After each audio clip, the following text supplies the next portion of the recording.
Hello, everybody, and welcome back here into Legacy's Sports Center here in Brighton, Michigan for game number 2 of this Legends FC's Women's Friendlies. CORKTOWN Women's Football Club taking on Flint City SC. My name's Jonathan Turner, alongside my broadcast partner, Steve Bask. And, Steve, game number 1, thoughts? I think you saw, like we talked about in the pregame, a lot of talent on the field. I think it was just, unfortunately, a lot of individuals are really just starting to, get back comfortable with their teammates. So, we saw, some missed opportunities and some, in the first half, but the second half a lot cleaner, a lot more connected play, a lot better communication, I think, between the teammates on both sides of the ball. And I think CORKTOWN will have that advantage starting this second game as they've now kind of had that first 70 minutes to get loose and get warmed up. And Flint City will maybe take a few minutes to get into the game. But again, another talented side here with a lot of loaded talent. So, expect, again, some more high-level play, and it should be a good a test here in game 2. So it's game number 2 here, Flint City SC. We have no information whatsoever from them at all in regards to their team. Excellent. It's like, whatever, right? We'll try throughout the game today to get information if we can, as we'll put our scoreboard back up. What can you do, Steve? What can you do? Not a thing, right? Not a thing. Is we'll put our game ticker, MSN ticker, down at the bottom of the screen. It's CORKTOWN. We know CORKTOWN a little bit. Yeah, we do. We know a few players. We do. We know a few players now, as they'll make their way back out, and we're back underway here. Flint City SC and the red kits going left to right on your screen, and CORKTOWN and the white and black kits going right to left. Alongside my broadcast partner, Steve Bask, I'm Jonathan Turner. Game number 2 here in this 3-game set. One thing about all three of these teams is the high level of talent and the movement you'll see. You can't maybe always see it on camera, but the amount of off-the-ball movement and runs that are going to be made by a lot of these players, it really does bring a high level of play to these types of friendlies. That it does. 35-minute halves. There's no shootouts or overtime. Actually, we don't know that because the last game didn't end in a tie. My guess is there's no shootouts and overtime. We weren't given any rules. Yeah, I imagine they're just friendlies, and no matter the outcome, the outcome is. But I guess you never know. Teams surprise us all the time. That they do. You can grab Kevin Oakley over here. We should. I don't have a microphone for him, but you can take mine. That's fair.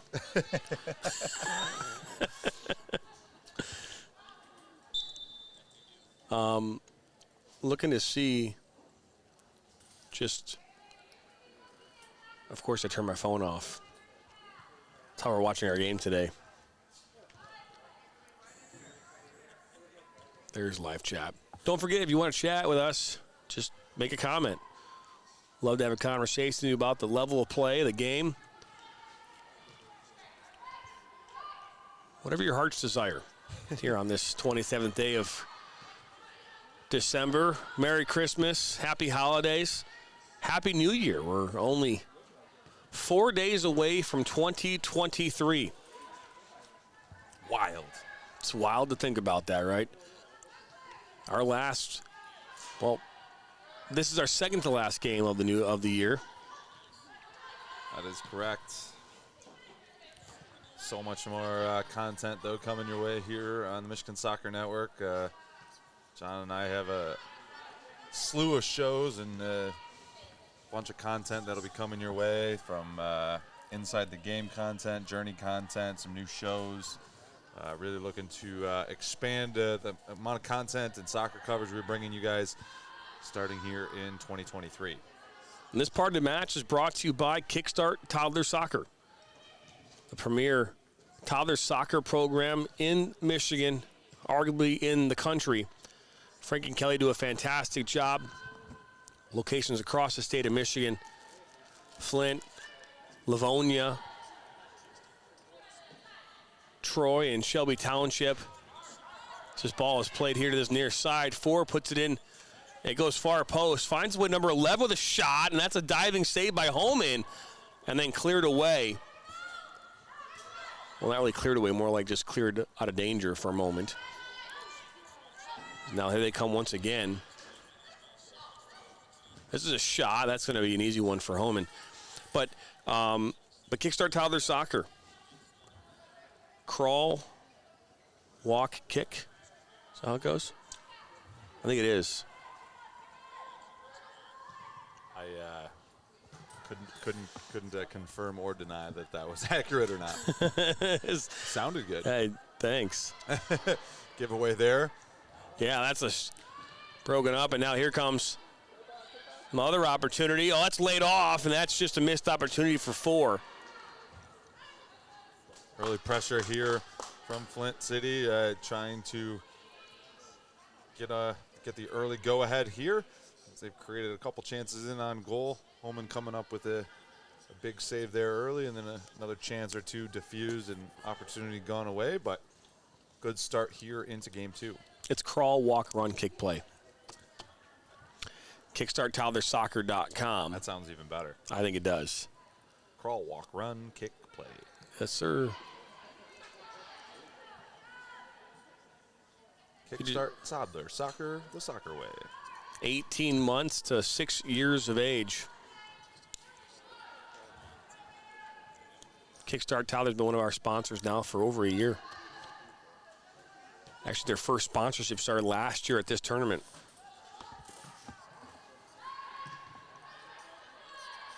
It's a good tackle.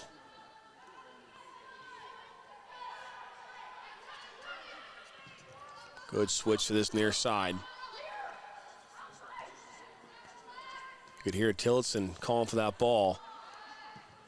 Well, we could hear it. Whether you at home could hear it is a whole other thing. A lot of voices echoing throughout this facility here today.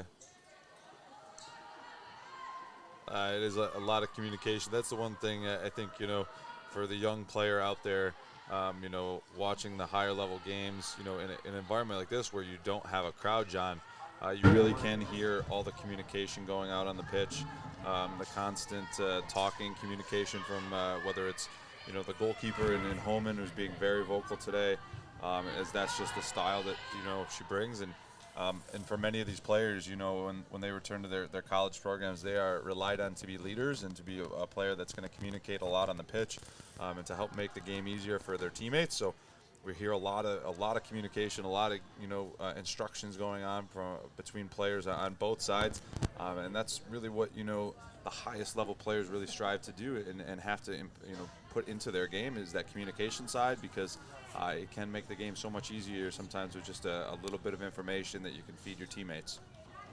That it can be his first quarter match here coming up. Oh, it's a good header, and that's hit off Holman's hands. It was almost maybe the way the ball bounced in, but she didn't look like she was expecting it. Wasn't sure if she was gonna to get to it. To be fair, I thought that one might trickle past her, but she gets a hand on it, keeps it out of the net, and this game remains scoreless.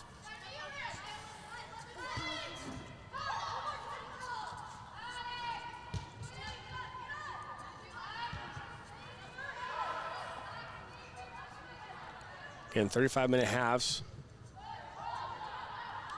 with a halftime break. Game number 3 will take place at 12:40. Here, Flint City will take on Legends FC. Take a look at the schedule in the 10 a.m. game.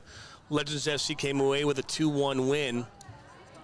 Sorry, Corktown came with a 2-1 win. Legends over Legends FC. In the second matchup, Corktown taking on Flint City AFC. And then the third matchup,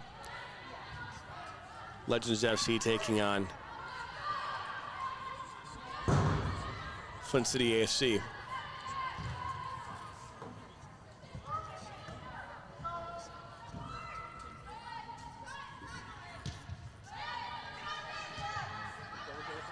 Number 10, that's just a mistime ball.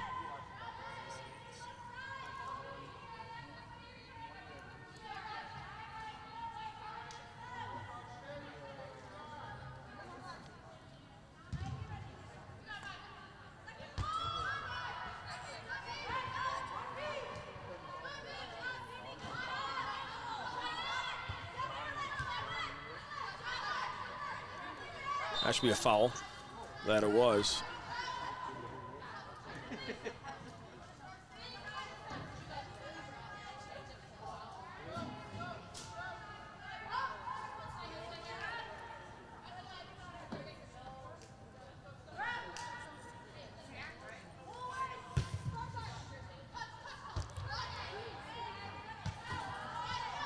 Like we saw in game one, the opposition, in this case, Flint AFC, kind of controlling the early possession here to start match 2, as we saw the same thing with Legends FC really controlling that possession early. Corktown happy to kind of sit back though. Seems like they will, find what they need to do defensively and find their way into this game as much the same way they did in game 1.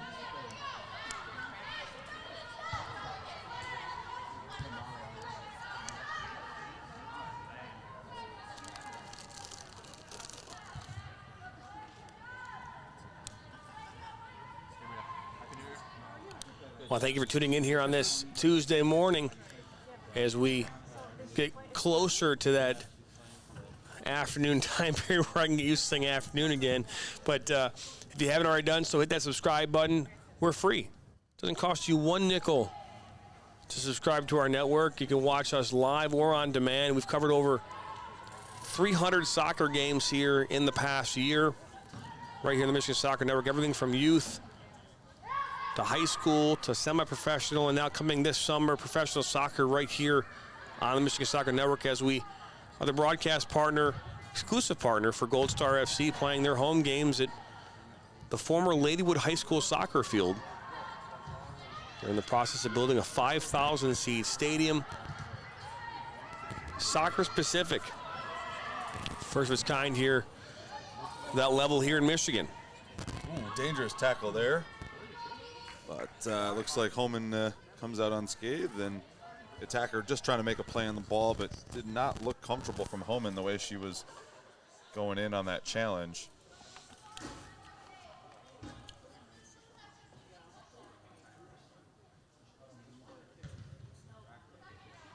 Ball's played long. Goalkeeper for Flint City will pick it up.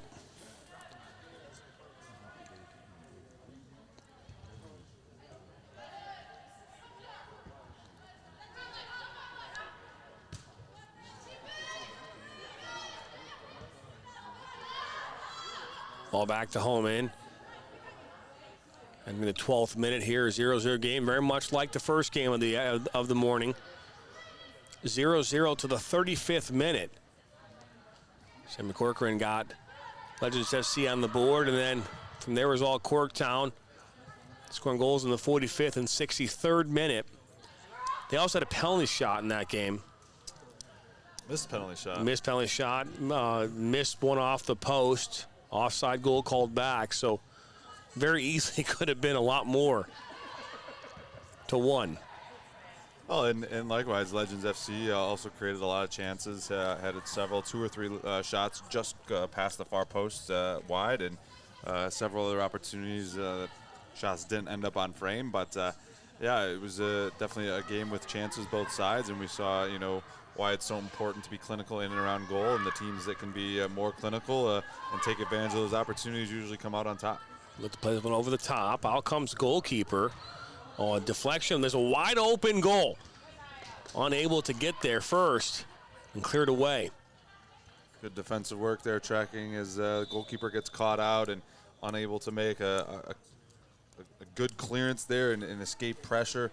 Gives Corktown an opportunity with a loose ball in the box, but defender tracking back is able to get to it before the attacker and eliminate that opportunity for Corktown.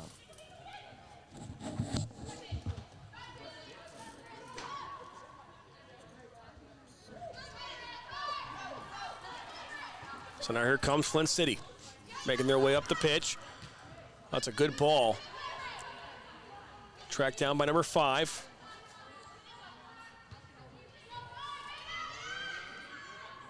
A good defensive play, but deflects right to number 10. Looks to fire with the left foot, and that is buried. Wow.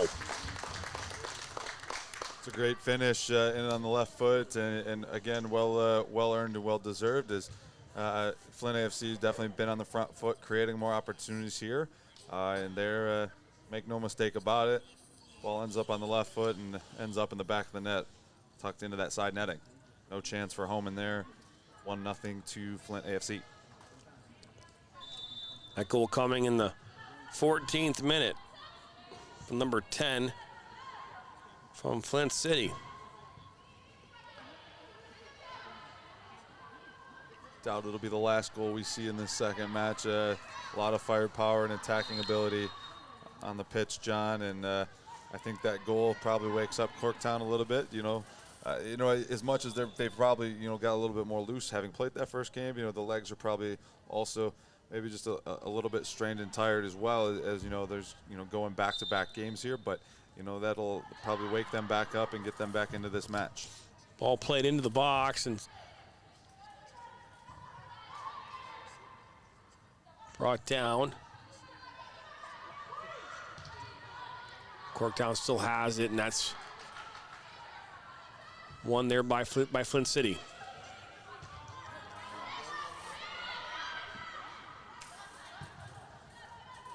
Beautifully slotted ball down that sideline if she can get to it. Just a little bit too much pace.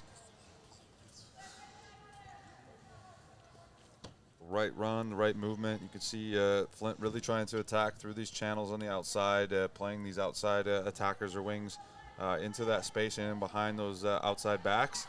And that's how they've really created their attack, and then kept possession in and around the box and created chances in on goal.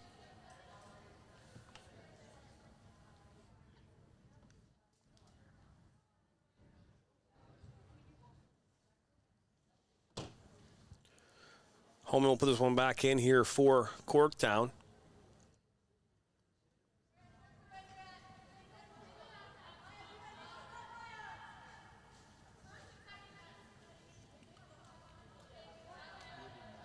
And if you're just joining us here for this first matchup, the first game number 1, Corktown came away with a 2-1 win.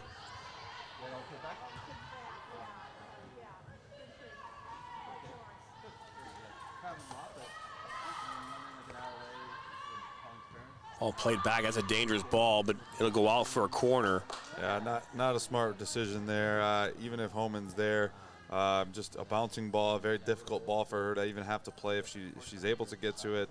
But just not wisely played there. Just better to even just knock it out for a throw-in, hopefully upfield. But an opportunity now created for Flint City by strictly from the Corktown defender, and not an ideal situation.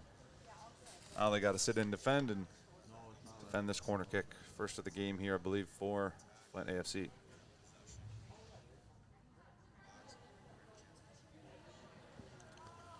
So corner kick coming up now here for Flint City SC. This ball played in, top of the 6, gets a head on it, and that's cleared away.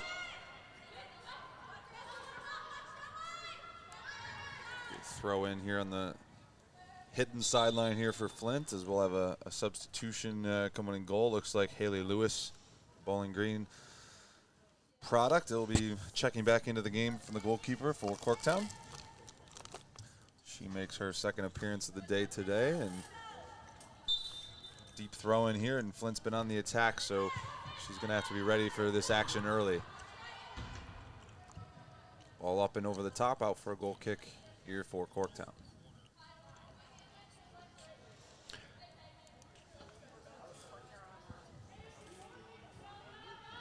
Thought Lewis might play it quick, but she'll now send everybody forward and look to play this long.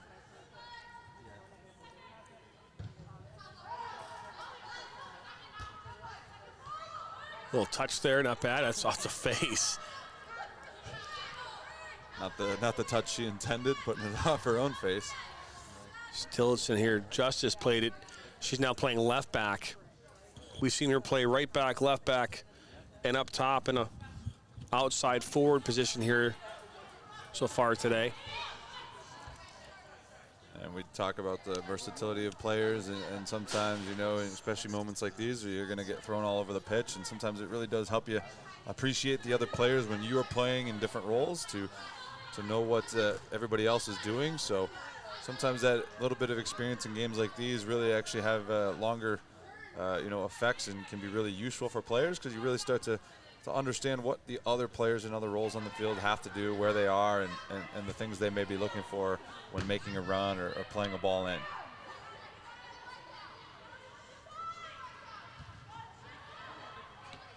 I was just noticing this on Twitter. We're almost at the exact same amount of followers as we are following. There you go. We're at 575 to 573 right now. We're pretty close. And it's my understanding that we'll be verified as of Monday. Oh. Did we pay Elon? Did we? No, we didn't pay Elon. This ball is played. That's a good ball. No one there, though, from Flint City. As Remini Tillotson will track it down. She has some numbers, but maybe looking to switch that would have been a better idea. Yeah, put the ball, even though they had some numbers, into a tight window, and a turnover here, and another chance for Flint City. This ball played back into the box. That's the problem, though. I think too, when you're on the one side, really far onto one side, like she was. You really do think narrow as a player. And it's not common or uncommon for that to be at all different levels, right? I think you'll find it more common at the younger levels where players are still trying to find their way in the tactical side of the game. But, when you want a weak side switch there. You want to get it over here, because that completely changes the point of attack. It really forces the defense to have to shift. And if they don't shift properly, it creates a lot of lanes and open opportunities that will allow you to attack into. And that's why a lot of times you'll see at the higher levels, right? You'll see in the World Cup teams playing one-touch passing on one side, the attempt to draw players in and then to switch the ball across to the other side of the field where players are wide open. Or what you saw with the U.S. men's national team, just take down one side and play it up top of the 18 to a wide open player who will score a goal, right? Yep, absolutely. And I think it's one of those things that, the players are so concerned and worried about the system and the finding that their combination patterns and plays that they usually do, that sometimes they forget to just lift their head up or listen and take a look across the field, because the more scanning you do, a lot of times you can find those open players ahead of time and really relieve pressure. And sometimes it doesn't even take the greatest ball, especially like right there. Just a ball into space, an opportunity. Wow. Oh, that's a great save by Lewis. And just as on cue, a ball to the weak side. It didn't have to be perfectly placed, but right there, a ball into space that she's able to run onto, allowing an opportunity and a chance for Flint City to increase their lead. But sometimes those weak side balls, they don't have to be perfect. Just give your teammate time and away from pressure, and that can be sometimes the most effective way to beat that back line. It's a good ball, man. Flint City really right now taking it to Corktown. Number of opportunities. Could very well be 2-0 right now. That save by Lewis keeps this game at 1. Yeah, big save from Lewis. A really tight moment. Keeping her team in it. Only down just 1 goal. As we have some subs coming on the field, and here, we'll take a look here. We got our Sour Patch Grape today. We also have Reese's Thins. And donuts. We're on the healthy bit here on this Tuesday afternoon, Tuesday morning. Very, very healthy. Very healthy snack.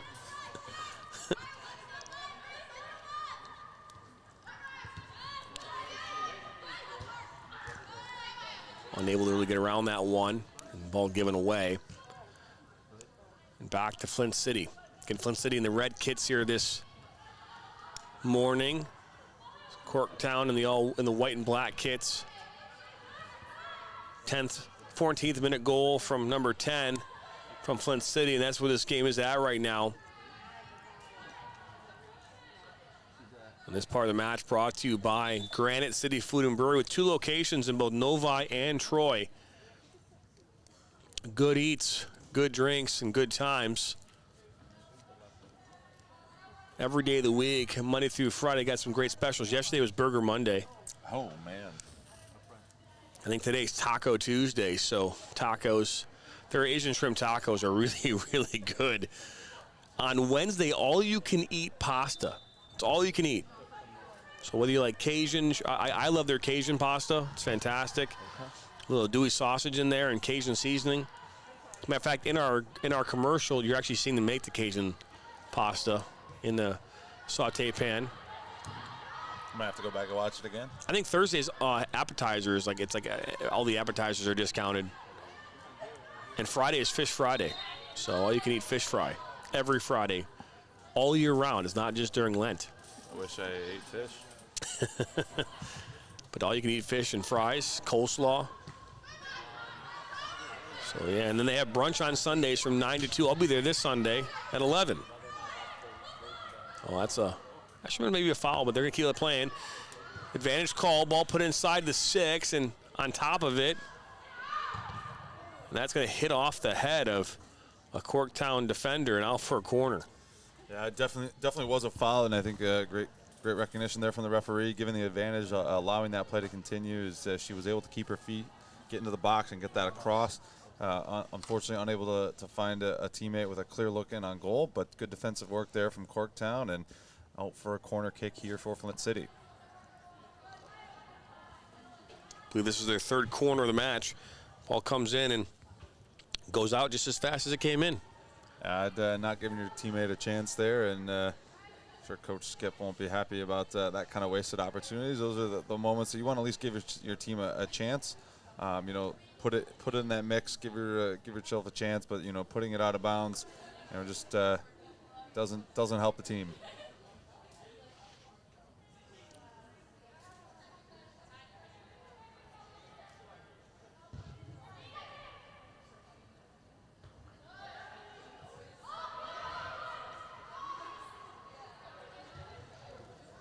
Don't forget, you can comment, let us know your thoughts about this game. If you don't recognize a player, you know them by name, that would be great. We don't have any information about any of the teams, really.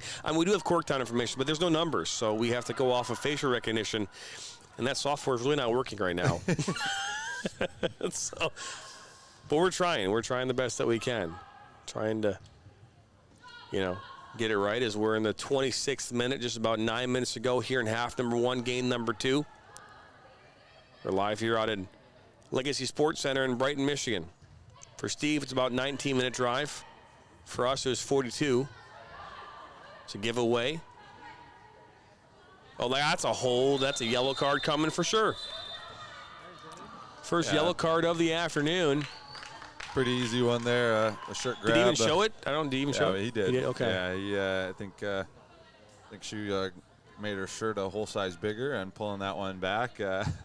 But I think, probably the right decision from the defender there as far as having to make that tackle, in that the attacker was in, probably going to create a good chance. So commits the foul, prevents the opportunity, but now a dangerous free kick coming here for Corktown. We saw earlier in the first match they tried to run a little bit of set play, a little bit of a pass off this free kick. We'll see if they look to do the same or if this goes more directly on straight to goal. Do you the number who scored that? He got the yellow card, by the way, or no? Amalia will take this, and that is buried. What a beautiful goal from Amalia Villarreal to notch this game up one apiece. And, you give a team like Corktown that type of opportunity in and around goal, and you have a talented player like that. She's going to bury it. It's a well-struck ball up and over the wall. No chance there for the goalkeeper. Probably she didn't even see it hit clean. I want to say the card was given to 2, John, but I'm also not positive. It could have been the other blonde that was in the back. I'm not sure which one pulled her down. And here, Flint City comes up right now at the field. Cleared away by Lewis. Oh, and hard contact. Energy is starting to pick up a little bit here in this friendly.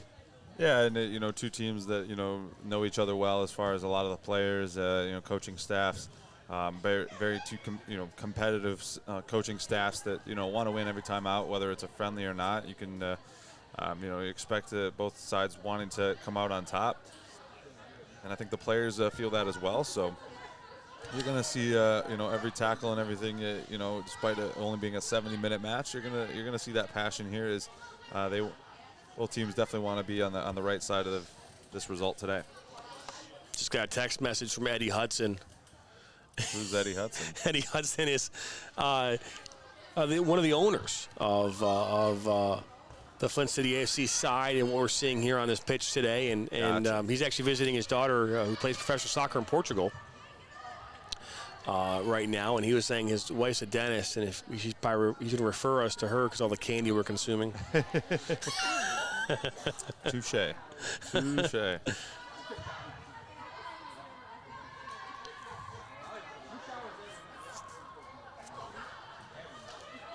So Corktown will play this back.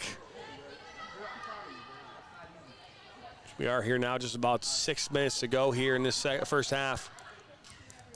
In 35-minute halves, no stoppage time.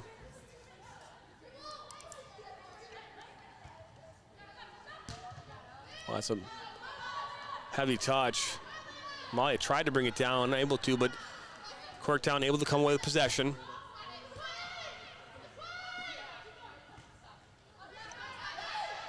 Cut inside, and well, good, met by a wall, but it's not a foul. Now Remedy Tillotson will have it. We've seen her fire one from distance and go bar down at TCU. That one goes just up and over. Her one and only goal this year as a freshman for TCU.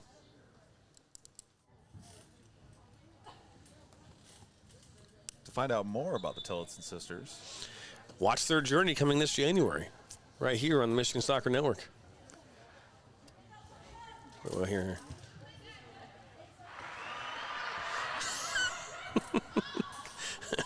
Is there a bump? Nope, that's not it. There it is. Timing is perfect there, I think. That's just me, though.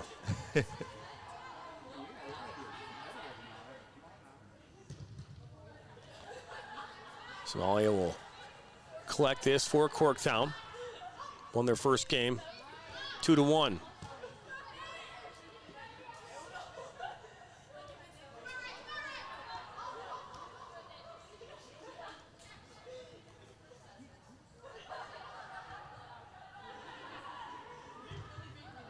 This ball played inside and headed away. Remedy Tillotson now will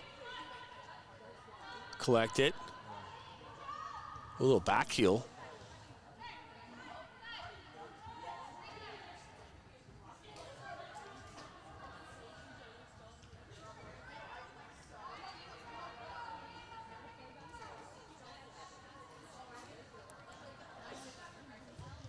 Good ball played inside of the interior, number 3.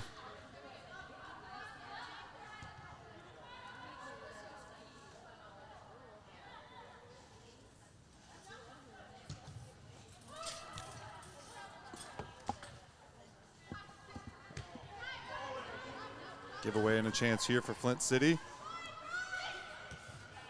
Now this ball played to 9. Cuts it inside, and that's cleared up and out here for Corktown as they look to break. Given away again, though, as Flint City has done a real good job of winning the ball back, especially in the attacking third when they've lost it and lost an opportunity. They've done a good job to win the ball back and create another opportunity, really limiting how much Corktown can get out and run.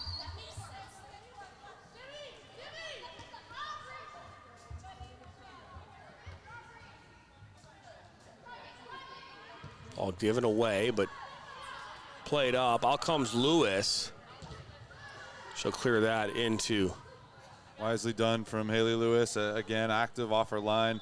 We've seen active play from Sophie Homan in the in parts of this game, and again, no drop off as Haley Lewis comes in. Again, active off her line, recognizing that her defenders beat there, and that's a ball that's in no man's land. And if she can get to it first and make that clearance, really eliminate that chance, and smartly done from her to be quick off her line there.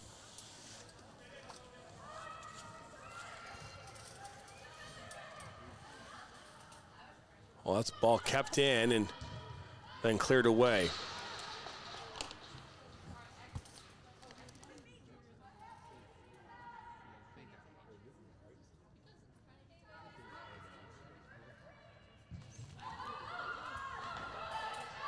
Well, that's a shot, blocked. Cleared away by Tillotson.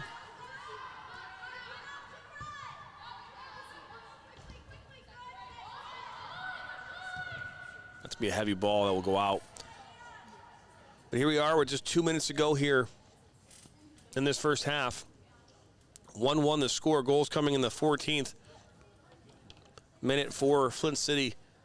And in the 27th minute for Corktown. The free kick from Amalia Villarreal. Both goals are actually really, really pretty. Number 10 scored the goal for Flint City, put it a nice ball in, slotted ball into the far post side netting in that 14th minute. And Villarreal from just outside the 18 bends one in past the goalkeeper Flint City. This game's tied up 1 apiece.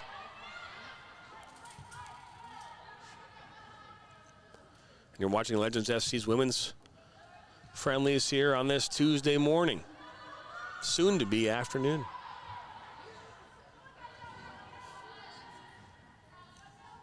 Noon can't come quick enough for you. Well, that way I can actually say afternoon without it's you. noon. It's noon. There it is. It's there officially. It is. Oh, it's not afternoon yet, right?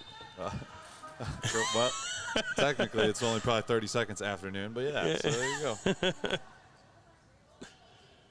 So technically, it is or it isn't. Another free kick though coming up now. This time for Flint City AFC outside the 18, about 26 yards from goal.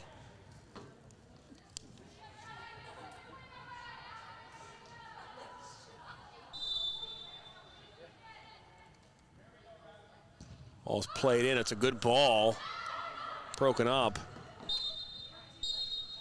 And that's going to be it for the end of this first half. Not a bad first half, Steve.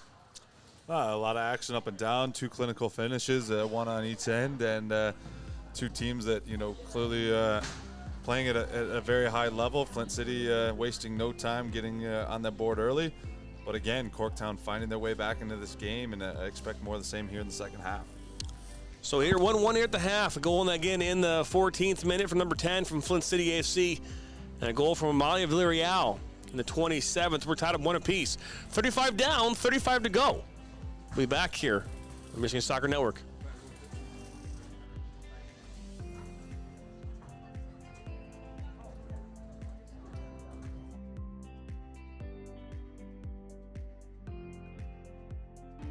Their first ball. Their first uniform. Their first number. Their first teammate. Their first goal. Their first coach. We take great care in making sure their first isn't their last. We're so much more than a soccer class. Come play with us today at kickstarttoddlersoccer.com. Granite City Food and Brewery has 2 Michigan locations in Troy and Northville. Serves made-from-scratch food, brews in-house beer, and even has brunch every Sunday from 9 a.m. to 2 p.m. To learn more about their daily specials or to book a private party, visit gcfb.com. Make sure you head over to Granite City in Northville at the corner of 7 Mile and Haggerty, or the Troy location at 16 Mile and I-75.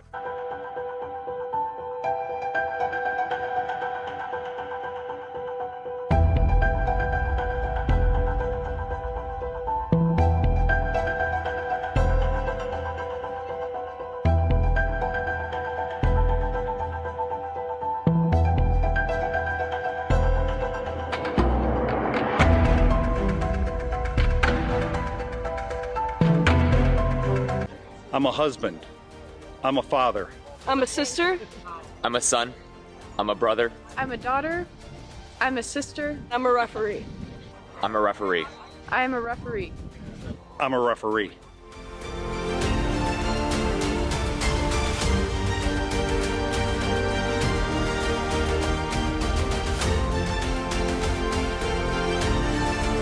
Our mission is to help players take their game to the next level and reach their potential. We help players develop fundamental technical skills such as ball control in tight spaces, dribbling at speed and changing direction, using a variety of 1v1 skills, receiving and finishing from different situations such as volleys, headers, one touch, and off the dribble, with and without pressure. In addition, we help players increase their speed of play, dominate with their off-the-ball movement, awareness of space, defenders, and teammates. We offer a variety of services such as one-on-ones, small groups, as well as large groups and team sessions. We have an experienced coaching staff that is professional, friendly, patient, while still holding players to high standards and holding them accountable. Over the past 3 years, we've built one of the best soccer-specific training facilities in the country. We've also developed one of the most detail-oriented training programs to help out players. No matter what level you're at as a player, I'm confident we can help you get better. For more information, visit our website, evolutionperformancetraining.com, or text or call 248-818-3943. Hi, this is Grunthik Chatterjee. Join me for Nationals Monthly here on MSN starting this January. To do it before we go out on the weekend. We do. We do it every week. Whether we need to or not. We did it today. It was really dirty. My parents do it every day. Hey, kiddo! Do it every day with the Unlimited Club only at Jack's Car Wash. Protect your car from the hot summer sun, dust, dirt, and contaminants all summer long with the Jack's Unlimited Club. Join today, starting at just $24.99 a month.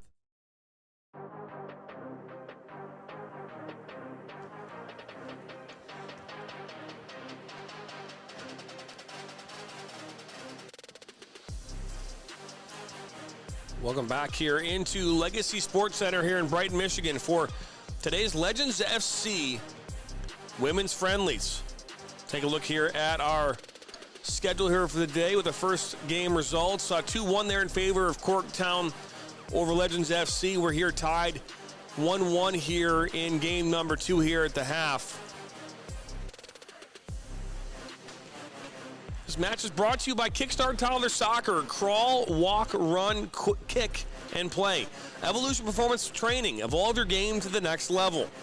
Granite City Food and Brewery. Eat good eats, drink good drinks, and have good times. Jack's Car Wash. Unlimited car washes at $24.99 a month. And Fran Murphy Law. One mistake shouldn't ruin your future. So we're at the half. It's 1-1. As I'll welcome Steve Besk here back into the makeshift press box we have here at Legacy Sports Center here in Brighton, Michigan. As we'll bring you here, and you know, we talk about this in the first game, and we'll talk about it here again. Is these games aren't designed. I mean, obviously everyone wants to win a game, right? Come out and win a game, but realistically, the goal here is to get quality minutes against quality competition. To give these players and these coaches an opportunity to see what their summer is going to look like, because these teams, they start playing here again. In May, June, and July is when they'll start playing in those semi-professional leagues. In the United Women's Soccer League is where UWS 1, UWS 2 for Corktown and for Legend, and then Flint City actually plays in the USLW, which is the professional side. Semi-professional side of the USL. Yeah. A lot to say there. Sorry. There's it's just a tune-up. It's just, more about getting touches, getting opportunities to play against other sides and teams that you don't match up against, so that, you're playing different formations and those types of challenges. But it's really just more expanded training sessions with referees and no stopping and coaching points, really. For many of these players, it's just another chance to get more touches on the ball and play at a high level, especially in situations where, a lot of these girls do play a lot in the fall, and then there's a fair amount of them that didn't get a whole lot of playing time in actual matches. They spend a lot of the time learning and growing as young players, and sometimes that happens. You have to, accept and learn that sometimes you walk into college programs as a top player, and sometimes you go there and you don't play because the amount of other top players that are there. So sometimes for, in situations for some of these girls, despite how good they may be, this is their first, playing time in some time. So is an opportunity that, you know, all these girls will definitely cherish and try to get better as they move throughout the day. There's Danny Garrett, man. First off, Danny Garrett, Merry Christmas, man. Happy New Year. Haven't seen you in a minute. We know things are busy. Great news. We had a chance, not great news, but we had a chance here this past week. We saw you with your Livonia City gear that you got just in time for Christmas in the cold weather. Updated your profile picture on Twitter. But we're excited to have you along here on the broadcast. And our second to last game here of 2022. But, man, 2023 is going to be great, Steve, as we get about to get back underway here from Legacy Sports Center for the second half. I mean, with the podcast, the shows we've got coming up, the new teams that we're covering, the games, just really excited about the direction of the network and where things are going. We have some more announcements coming here early in January that we'll get to. As referee's about to blow his whistle, same sides once again. And we're back underway. Half number 2. The official halfway point of our day. That is correct. 3 halves down, 3 to go. That's right. Last year was like 12 halves. Last year was rough. We got here at 9 a.m. and did not leave until 6. But either way, good stuff as Corktown worked us around that back line. Danny Garrett says, Merry Christmas, y'all. Hope your family's doing great.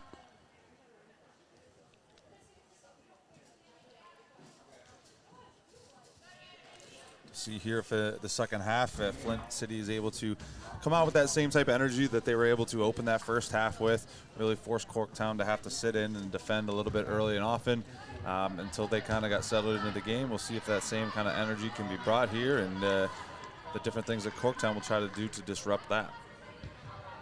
I did try to connect with Flint City SC's manager here in regards to the roster during the halftime break. No response, but if we do get a roster, we'll let you know. Until such time, we'll just say number 5 or number 10. Call them by their number. On the other side of the ball with Corktown, we'll just talk about 3 or 4 players that we know. It's unfortunate, but it's the case. Ball played here this near side to Amalia Villarreal.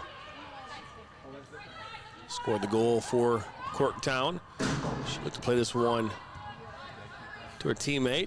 She'll get it back and poked away. Amalia Villarreal, I mean, scored 8 goals, 5 assists in the U17 World Cup here this past summer for Team USA. Michigan Jaguars is where she plays, along with Solar FC, based out of Texas. First time getting to watch Amalia play live. Well, no, I think maybe the second time.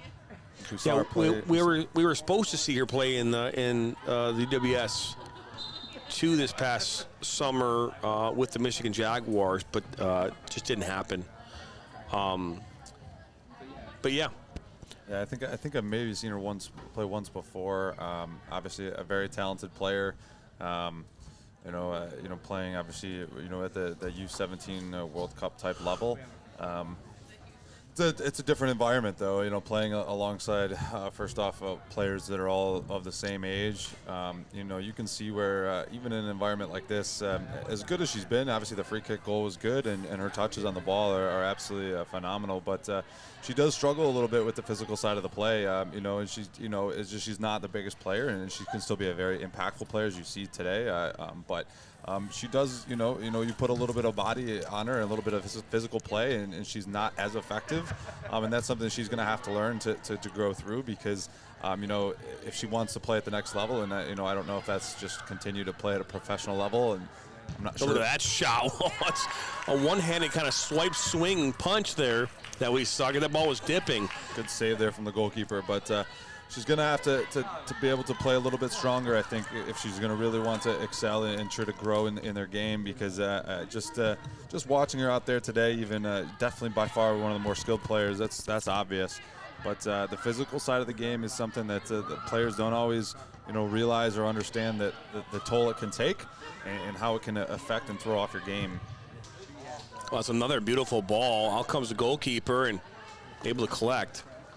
No, you're spot on. We talked about it. She's got knocked down quite a bit today, and not to say that she's not capable of playing physical soccer, but she's playing. I think she's 16. So you're playing at that U17 level at the World Cup, a little different than playing in the first day. We talked about this, playing for like the U23s, for example, right? It's a big difference. Playing in a game like this is going to help her with understanding the physical side of the game, and being able to take that hit and get back up and keep going, right? Because a lot of players, knowing how good she is technically, will try to get her off her game by being more physical with her, right? Absolutely. Trying to get inside her head a little bit, and as she develops as a player, that physicality you hope will come with it, because she has all the other tangibles that you would want in a player. I mean, I guess on the world stage too, right? Representing your country in a World Cup and scoring 8 goals and 5 assists. That's a strong showing for a young athlete, and it's exciting to watch her. Now I want to see her on that first team. I want to see her in a World Cup. Which might see not this year, but maybe 4 years from now. 4.5-ish, right? They play every 3 years? Is it? I think it's every 4, isn't it? I thought the women played every 3, but maybe, I don't know. Or maybe it's every 4, just the year after the women's. Well, I think it's closer this year, because didn't they delay the last World because of COVID? Wasn't there a delay somewhere in there for one of them?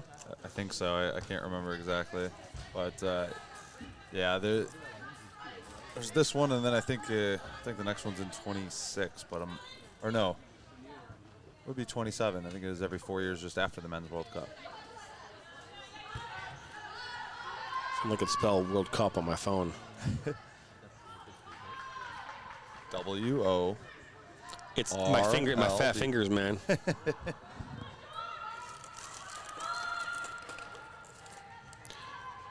Yeah, the competition has been held for every 4 years and 1 year after Men's FIFA World Cup since 1991, as that ball just goes over the mouth of the goal. The inaugural tournament, then called the FIFA Women's World Cup Championship, was held in China.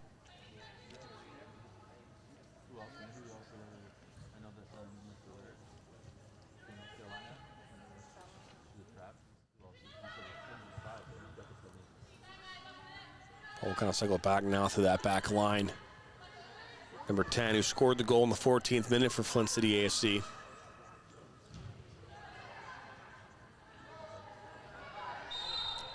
The United States have won the last 2 World Cups back in 2019. They beat the Netherlands, and then in 2015 they beat Japan off the hat trick from Carly Lloyd. That goal from 60-plus yards away, that was phenomenal. And then Japan won it in 2011, beating the United States. The U.S. has won it 4 times since 1991. Germany has won it the second most amount, but 2. They won it back-to-back in 03 and 07. But think about this, and looking at all the World Cups, the United States obviously won it back-to-back in 19 and 15. They lost in the final to Japan. They were in the third-place team in 2007, third-place team in 2003, won it in 99, finished in third in 95, and won it in 91. They've been the top 3 teams in every World Cup since it began. It's pretty phenomenal. Pretty impressive consistency from the women's nationalist team program, and I think speaks volumes to the amount of consistent talent that we're able to provide. And it's great to see the progress and the championships won from the women's team, and also glad that they're it's a foul. Finally now going to be properly compensated for those victories as well.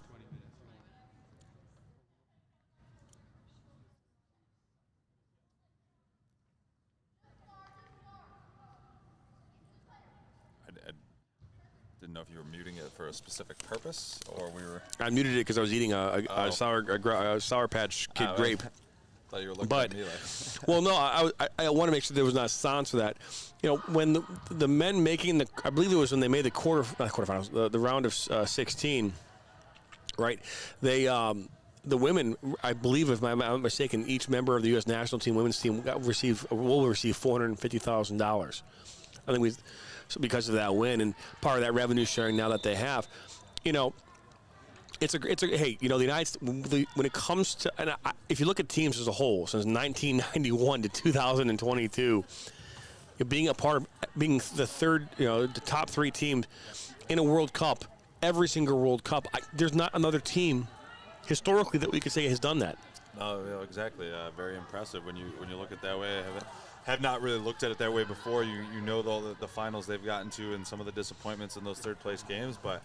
Then you look at it bigger picture and realize the amount of top 3 finishes that they have, and those numbers really to start to paint a bigger picture of you know, the model of consistency that is the women's national team.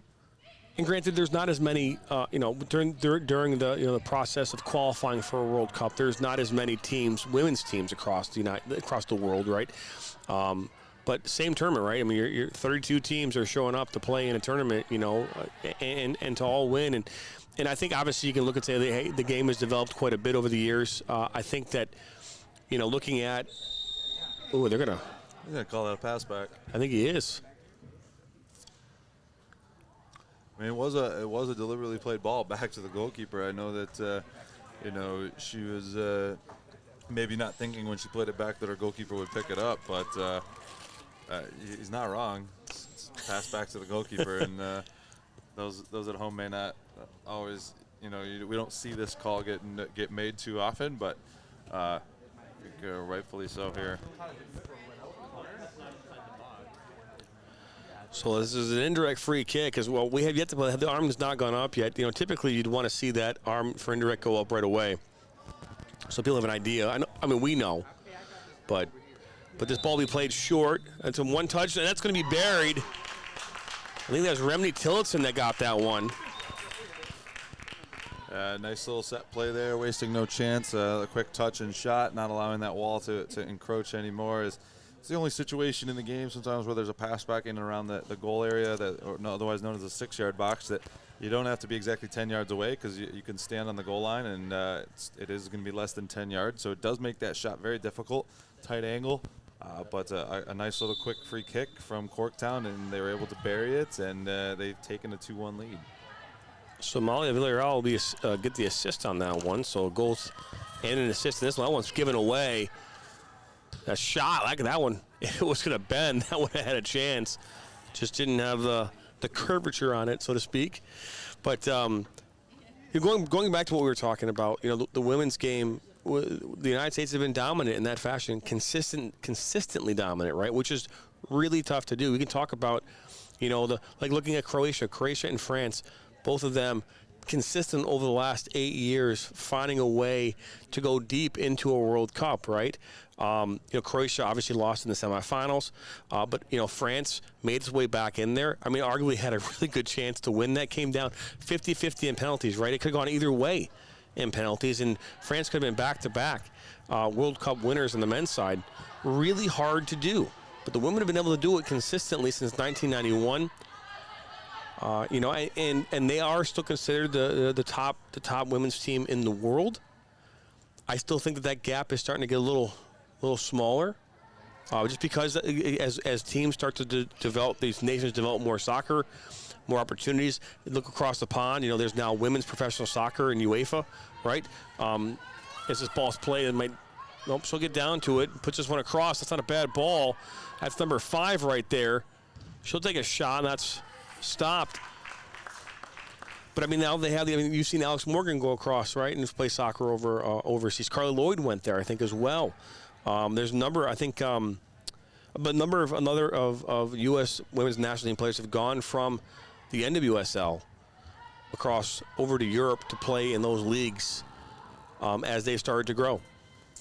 Yeah, and I think you know, the more the women's game grows, you know, you're going to see that gap shrink, and you know, as much as I want the U.S. to win and want them to go far, it's not going to shock me if that run and that reign of a top 3 type finish does come to an end. Because the likes of Germany and Brazil and England and some of the other nations, whether it be the Dutch or the Swedish, they've just become better and better.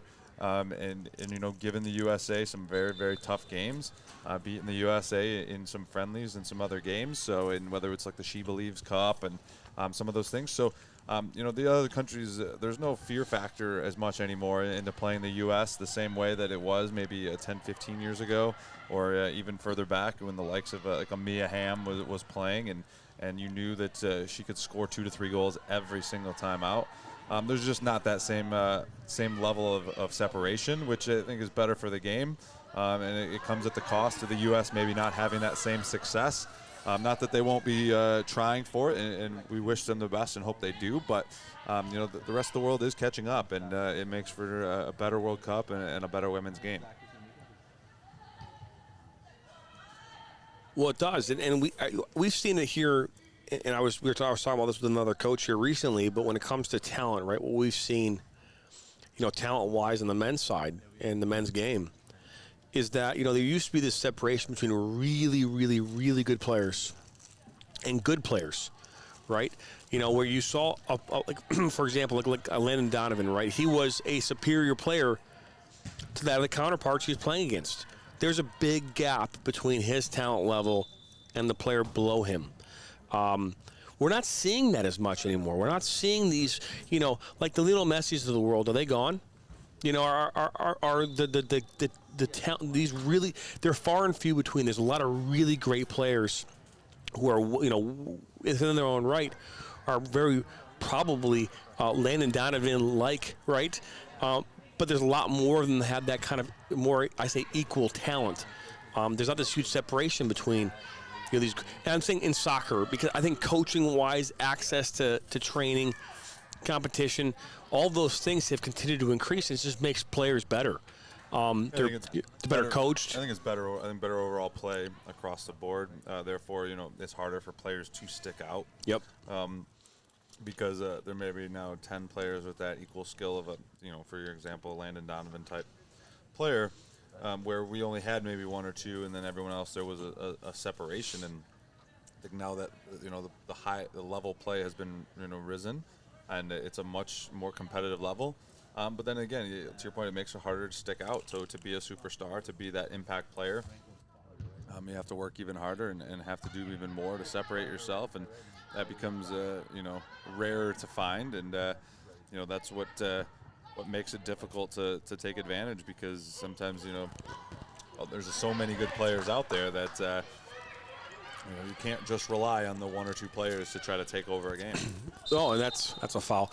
No, and again, I couldn't agree more. You look at the Team USA for the World Cup. I mean, to be fair, the youngest team that we've ever seen at the World Cup for a U.S. side, and arguably I think probably one of the youngest teams in the history of the World Cup for men's soccer. But you saw the youth in them. And what was really exciting about what you saw out of the youth of them is that they really played really good soccer. Obviously, mental mistakes and things like that came with their inexperience at that level. But really good. Oh, that's a good ball. Just don't put too much on it. But just, really good soccer, right? Good movement, good possession. And obviously, you saw what happened against them in the Netherlands, right? Where, you can outpossess a team. And you can see the result if you don't execute. Right, and you can go back to that play with Pulisic, who had a point-blank opportunity against the Netherlands goalkeeper 5 minutes into that game, and he'll be the first one to tell you that that's a regret he has, is not putting that one away. But having those opportunities, but they were really good, and you're excited to see what can happen here in a couple in 4 years at the next World Cup, and can they compete to get into a semifinal? Is that something that the United States men's national team can do here in 4 years?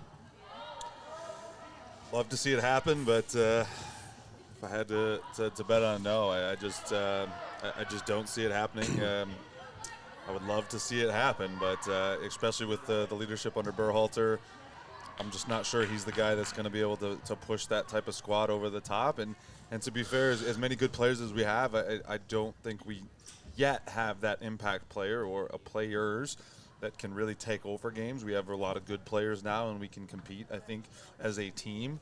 But, we don't have a go-to player as much as, many people, the average soccer fan, couldn't name more than 2 players on Croatia. Everyone knows that Luka Modric can take over a game, or Irvin Perisic can take over a game. And they have a bunch of other very good players. And the U.S., as much as Christian Pulisic may be our most talented player, Christian Pulisic is not a player who takes over a game. Christian Pulisic is a team player. Christian Pulisic is a very talented team player at that. But he's not a guy that's going to, go and dribble 4 guys and win you a last-minute, attack on goal. He's just not. And we have some pieces that could develop into that. We have some young players that may come up in our system and be that. But until the U.S., continues to grow talent, and I think, to me, needs better leadership than Greg Berhalter, then I think maybe we have a chance to compete at the World Cup. But only time will tell, John, and we'll see what happens in 4 years. Well, that ball played a little shove there. Nothing wrong with that. As WOMENS back on the pitch here now for Corktown with up 2-1 here, 55th minute. Based on this, if this result were to conclude, Corktown would end their day 2-0. It's pretty good, right? Yeah, fairly good. Right. Be a lot better if it was 3-0. Right. You only played 2 games. I know. Kind of hard to do. No. But no, these are all valid points. And when you look at the game of soccer, it's very different, the landscape, women's soccer, than men's soccer in the United States. And, the NWSL has not been around for as long as the MLS. That's an area that the women's side has struggled with from a professional standpoint, is having a consistent league to play professionally here in the United States that has not gone under. We've seen a number of those leagues, kind of collapse. And for various reasons, none that we probably could even really explain in detail in a broadcast like this. But, it's very different. The MLS has from the standpoint, so it was, first brought to the United States, or not brought, but, developed here in 1995. It's over the years has turned and helped turn a lot of players, and it helped really change the landscape for men's soccer in the United States. And that's helped develop players that are now going overseas and playing at a much competitive level, in Bundesliga and the Champions League and things like that have helped players like Tyler Adams, players, like Christian Pulisic, even though he's not getting the minutes that he wants, but the training that he gets compared to what he's probably getting here on an MLS side. Oh, absolutely. And I think the biggest thing too is the amount of more educated and coaching that exists here now for the younger players within the academies, within the clubs across the country.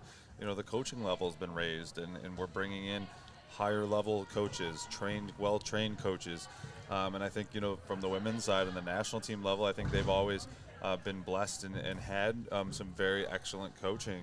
And I think that's, one advantage that I think the men's team needs to, kind of learn from the women's team, is that, top level coaching can make a difference, especially when you have top level talent. We're going to have a stoppage here for a player down injured. But, it's one of those things that, I think the U.S. will have to evaluate, because, coaching can make such a difference. Yes, so much of it still comes down to the players, but I think the right direction and leadership is also, huge on the national team level. And again, to your point, the coaching has gotten a lot better from the youth level, and that's why I think, our, the amount of players that we are pushing into Europe on a consistent basis is happening because the amount of the better coaching that the players are receiving at a younger age, and I think that's very beneficial, and it's great to see the game growing. It's just a matter of how much are we still behind and trying to catch up and trying to make our mark. Yeah, and I think something we said too about about that. Sometimes you hire a coach not necessarily to get you there, but to help you get further towards that goal, right? And that's probably what a Greg Berhalter is to Team USA, right? As a coach that, help fundamentally. He understands the U.S. soccer landscape, I think, more than a Jurgen Klinsmann did. You know, I mean, Uruguay was trying to, I think, redevelop and change it, and rightfully so. But we're not going to. The United States cannot replicate what is done anywhere else in the world. We just don't have the same kind of, culture, the landscape, the world of sports is completely different here in the U.S. than it is anywhere else. There's a lot more options, So, for us to be naive to that doesn't make a lot of sense.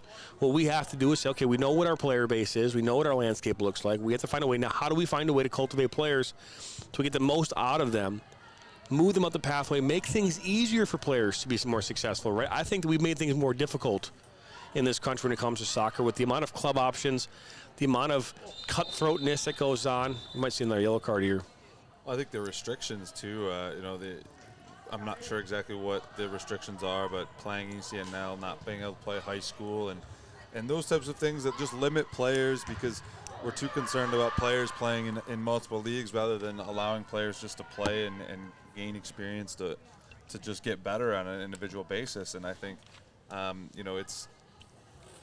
it's restrictive of the players, and I think that just goes with the way a lot of American sports are, is everything has to be defined and everything has to be constrained and restricted and monitored and controlled. And there's, if you look at some of the better soccer playing countries of the world, and so many of the kids play in systems growing up where there is no score being kept and there's no winner or loser, and they're just out there to play, and they're playing on the streets, they're playing in the yard, and they're not worried about a participation medal or a tournament and a trophy at the end of the season, but they're worried about just playing the game and loving the game and getting better. And I think there has to be a balance between that.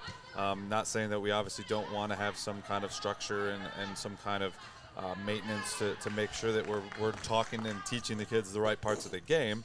But I think there's a balance there, and too much of that, and not allowing the players to be themselves. And the more robotic that the players are, I think hurts the game. And I think we see that too much with club soccer in some aspects, and we see it within high school and the restrictions that the players have from playing in various leagues and levels. Yeah, by the way, I think if anyone ever questions if we can talk for an entire 3 games, I think we've been able to. Oh, this wasn't MSN Live? Thought this was MSN Weekly from Monday night. We just carried it in the morning. I mean, if we had player names, I feel like we would be able to give this a bit more of an honest effort on the. But it's very difficult when no one provides us rosters. So here we are. And I did ask for them. I know. We tried. We nicely asked for them. We do have a full roster for Corktown, to be fair, but it's just players' names with no numbers. So since I don't know the players, it's really hard for me to know the player, Yep. I know that's Remy Tillotson right there because we just interviewed her last week. To be fair. But we appreciate you joining us nonetheless. Here we're live at Legacy Sports Center in Brighton, Michigan, alongside Steve Besk. I'm Jonathan Turner. We are commentating on this game, kind of loosely commentating on this game. But the score currently 2-1. Goals coming in the 14th minute for Flint City. And then a goal from Amala Villarreal in the 28th minute. And then Remedy Tillotson in the 47th, and that's where things stand goal scorer-wise. We have seen 2 yellow cards in this game, both awarded to Flint City.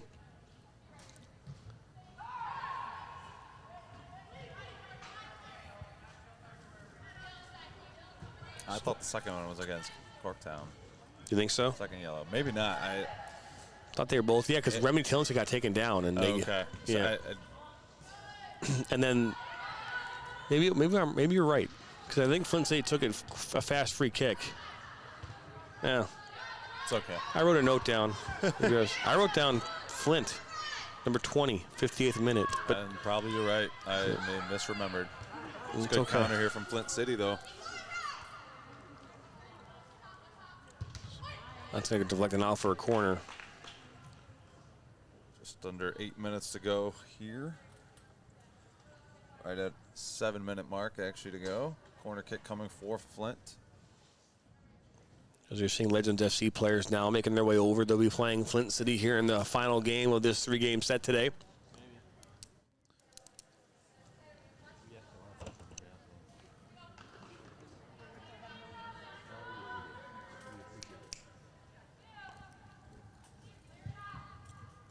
Ball comes in. Holman gets a touch on it, and that just goes past Flint City SC attacker.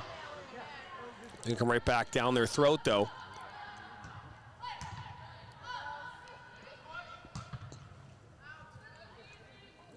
Nine tries to bring it down.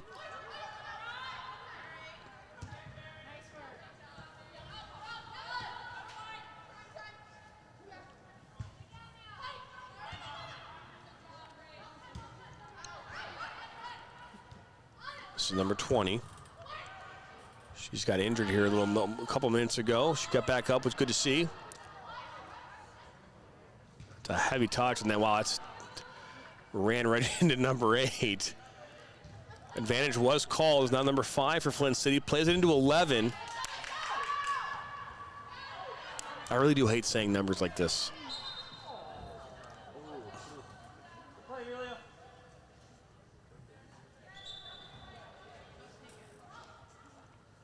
I think we're doing the game an injustice. Well, when you ask for rosters and you don't get one, there's not a whole lot else we can do. I feel like the DC Comics of movies.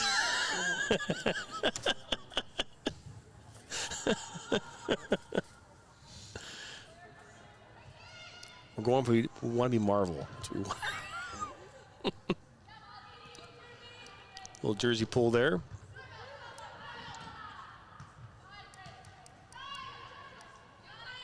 I feel like in this game, though, I feel like Amalia felt a little more comfortable in this game compared to game number 1. A little bit. I think, you know. Oh, this might be a chance. The more touches you get into the game, and then you obviously hit a good free kick and gain some confidence from that. Definitely helps you settle in, especially even though that she's used to playing with very high level talent. Probably some talent that's better than a lot of the talent on this field. No disrespect, but that's just the case. But also at the same age level, and then now you jump into an environment with some older girls. Still very talented players, but it's a much more physical game, and it's not as much the same type of skill level, speed and play, but a bit more physical, and it takes some adjusting, and players don't, and in her case, she's not the biggest of stature, so something that a physical play can sometimes throw players off, and she's quickly adjusted, and you can see she's adjusted just fine here in this second game. But again, it's those types of things that that's why you play these types of environments and events, because these are experiences that you grow from and become better players from, even despite just being friendly matches. Wow, that ball was shot like out of a cannon. Made its way all the way out to US 23. Goal kick coming here for Corktown. Well, 23's that way, so I think more like more like actually, I'm not sure what's to the to the west of us, because 275 is that way as well. It was good. It was a good try. My bad, Steve. I killed your mojo there. It's like my wife. Grab the map. My wife's been my wife has no idea. The other day we're driving down 12 Mile by our house, and she's like, "What direction are we going?" I was like, "We're facing the west, babe." It's like, the sun is setting. She's like, "Oh, okay, cool. So then what way's north?" Take it she wasn't a Girl Scout. Yeah. See, I was lucky enough that, and I can't speak to my wife the way that she was raised, but I was lucky enough to have, my dad was very, he always made an effort to say, "Hey, look out your window and pay attention to where you are." And I did that. It was, usually it takes one place for me to go to, and I know where I'm going after that. It's just balls can be deflected and out for a corner, as we're getting ever so closer to the 70th minute.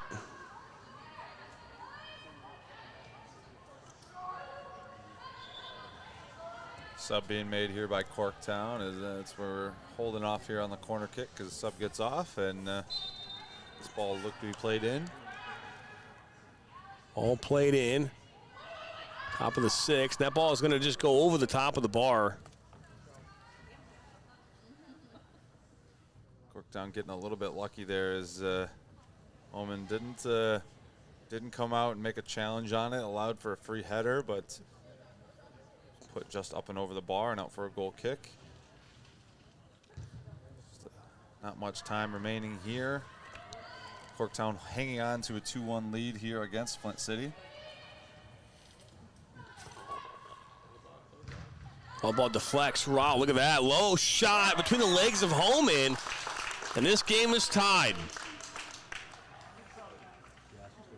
Giveaway there from Corktown in the back, and Flint City takes advantage, wastes no time, and right here before the final whistle, they find a way to tie this thing up at 2 apiece. That was a lucky, when I say lucky bounce, the way that ball deflected right to Flint AFC player. It's a good defensive effort to win the tackle, but yeah, it's a bit unlucky that that ball rebounds back to her teammate, and but Flint City took advantage, and sometimes, you know, those are the little moments that you got to take advantage, because those are all you're going to get from a team, and in a matchup like this where you have two very talented teams, those little moments like that are the ones that really can make the difference. Flint City here looking to potentially find a game winner. They aren't done yet, John. Well, they're not, as now Molly Villarreal plays it. It's broken up.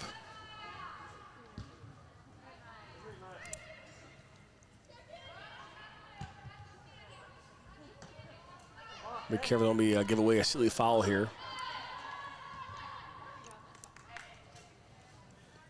10 seconds left in regulation time, and I said I don't think there's going to be any extra time, John, so this might be it.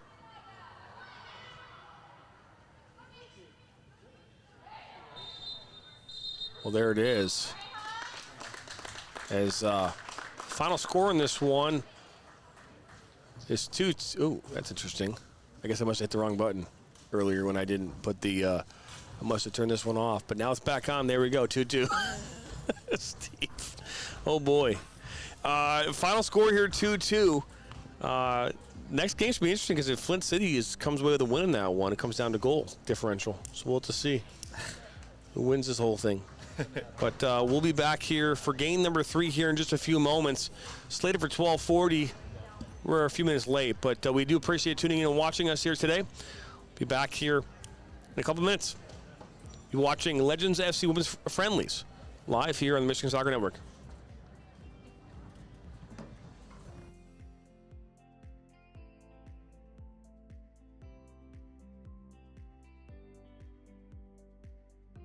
Now Worrell has a good cutback from him. He'll fire one, and that's going to go in!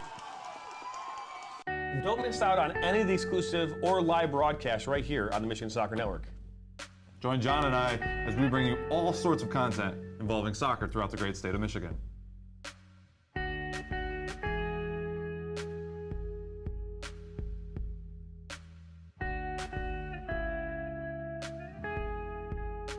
Why subscribe to MSN? Subscribe to catch all your local soccer action. The Michigan Soccer Network, the only place to watch soccer in Michigan.